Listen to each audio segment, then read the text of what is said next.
138 decibels.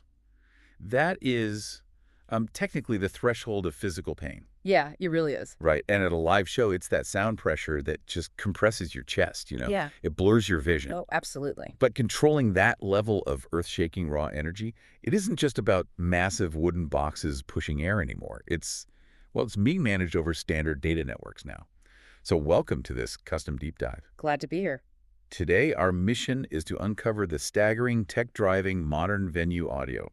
We're specifically looking at a product page from HDTVSupply for the QSC LS118 18-inch active subwoofer.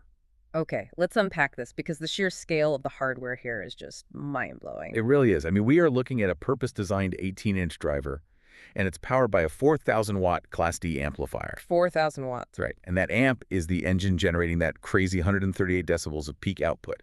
But what's interesting is the source specs place a massive emphasis on, quote, extremely low AC consumption, which is wild because it's like having this massive muscle car that somehow gets, I don't know, incredible gas mileage. Exactly, yeah. It's highly energy efficient. Because I'll admit, when I see Class D amplifier, I still occasionally think of that old audiophile critique.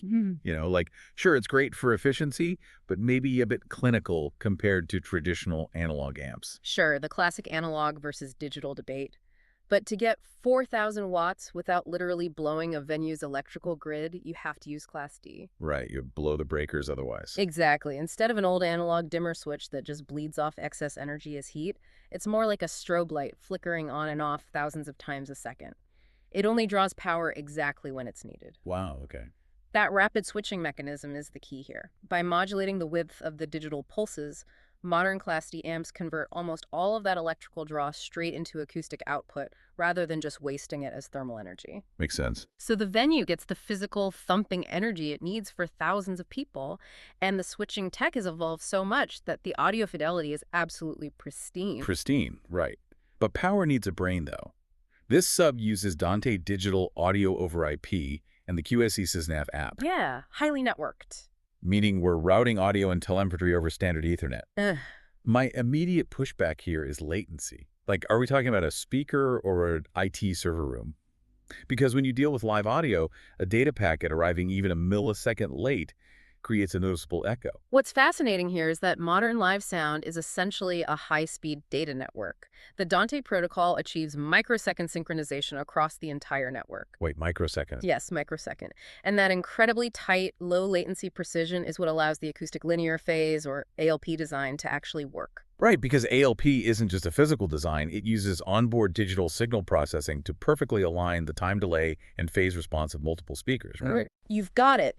It filters the signal so the crossover frequencies between the sub and the main speakers don't clash. Oh, wow. The DSP mathematically aligns the wavefronts. So instead of low frequencies colliding in the air and creating this muddy, phased-out mess for the listener, the entire array acts with complementary coherence. So every single seat gets a uniform acoustic experience. Exactly. Every seat. Okay, well, that high-speed digital networking is actually the exact tool required for the feature that stands out most to me, these specs.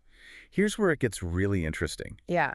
The sub has a deep mode, hitting extreme low frequencies down to 35 hertz.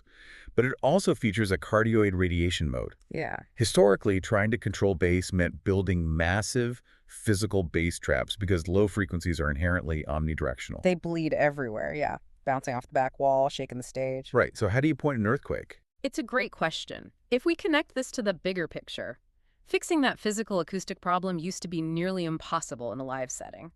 But by pairing two or more of these LS118 units together, you can create a cardioid array using digital phase cancellation. Meaning the DSP calculates a precise millisecond delay and, inverts the polarity of the rearward-facing subwoofer. Yes. By firing that delayed inverted sound wave out the back, it collides with the rear-firing energy of the front subwoofer. They acoustically cancel each other out. That is wild. It is. You create a physical dead zone behind the speakers while summing all the energy forward to the crowd.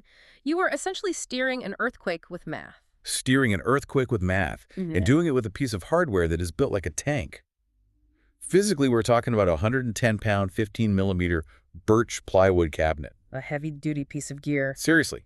It rolls in on heavy-duty casters, coated in a hyper-durable polyurea finish with a $3,966 price tag backed by a 6-year warranty. So what does this all mean? Well, we've reached a point where live sound relies just as much on IT infrastructure and real-time physics calculations as it does on moving air. The physical box is just the delivery mechanism for incredibly complex software. Which leads you with something to really mull over.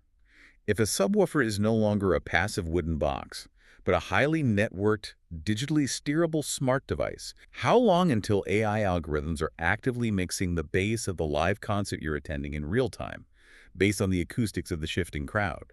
It really makes you wonder who or what is running the show.